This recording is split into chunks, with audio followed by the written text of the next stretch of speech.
집이 작다 못해 아주 깜찍한 수준. 어머, 저 크기면은 한 몸 누일 수나 있나 싶은데. 아까 2.7평이라고 했잖아요. 네. 어떻게 이 크기가 만들어진 거죠? 제가 2.7평으로 설계를 한 게 아니고 이제 제가 중고로 구입을 했거든요. 골조만. 그 국내에서 예. 예. 그 중고 거래하는 곳. 예, 거기서 이런 걸 팔아요? 예.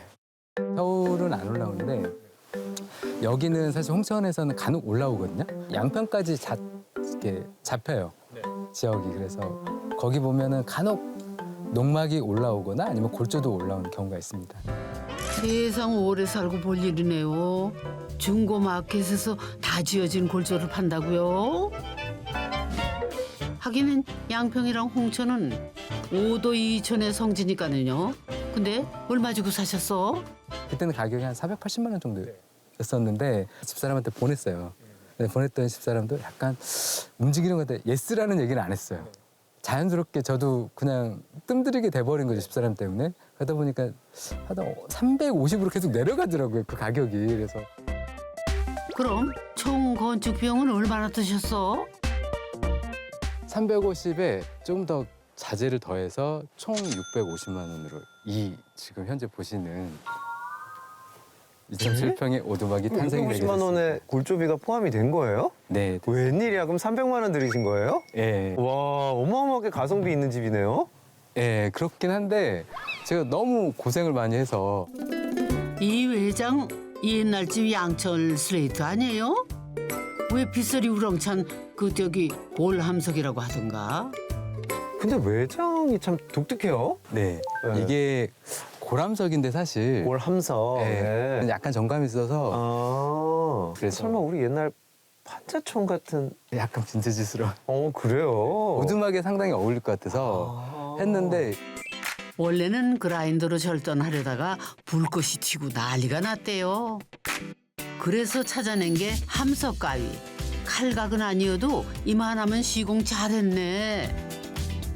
세월만 덧입으면 빈티지 느낌 나겠어요. 그럼 양철 오두막 본격적으로 탐구해 볼까요? 건탐 사상 가장 작은 집. 헉! 들어서자마자 멈춤이구나. 아니 와 손바닥만한데 다락도 있어요. 아니 거의 뭐 캠핑카도 아니고 이거 뭐라 그래야 돼요? 거의 텐트 수준인데요? 제가 예전에 캠핑을 되게 좋아했었거든요. 여행도 좋아하고. 그러셨구나. 그래서 집과 캠핑의 중간. 그래도 아무것도 없을 줄 알았더니 책상에 화목 난로까지 갖출 건 다 갖춰서 놓으셨는데 근데 이거는 그 책 아니에요? 오두막 꿈꾸는 남자분들의 필독서? 이거 되게 유명한 책이잖아요. 네네. 네, 저희 이제 그 소로의 오두막, 네. 이 모든 남자의 또 로망 아닙니까? 맞습니다. 그 40대 후반에서 50대 초가 직장에서 사실 여러 가지 높이까지 올라가다가 기로에 서는 시점이기도 해서 예전에 읽었던 책들이 어느 순간 마음을 울리더라고요. 처음에는 사실 이제 집사람은 반대를 했었고요. 처음 땅을 산다고 했을 때 그때가 제가 직장 생활에서 되게 힘들어했던 시기예요. 그러니까 쭉 앞만 보고 오다가 어느 순간 되면 사다리가 계속 끝까지 하늘나라로 갈 수 없으니까 어느 정도 되면 내려와야 되거든요. 이름만 대면 알만한 대기업에서 한 번 삐끗하고 났더니 이젠 나가라는 건가 싶더랍니다. 빨리 달려 빨리 도착하면은 쉬나 했는데 아버지 아들 남편이란 이름 앞에서 오도 가도 못할 상황. 갈 길이 구말린데 브레이크가 딱 걸렸죠. 가족 내에서도 사실 40대 후반 50대가 부모님들이 되게 그 연로하실 때예요. 애들은 약간 그 고등학교에서 대학교 들어갈 때 정말 이렇게 성인이 되려고 할 때 말을 안 듣거든요. 그래서 그 남자의 책임이 상당히 어깨가 무거울 때.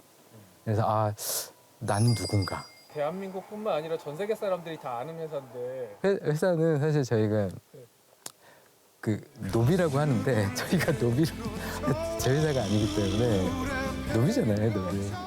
열심히 일한다니까요. 다 열심히 하시는데 쉬어야 되기에 쉬어야 더 열심히 하죠. 나는 누구?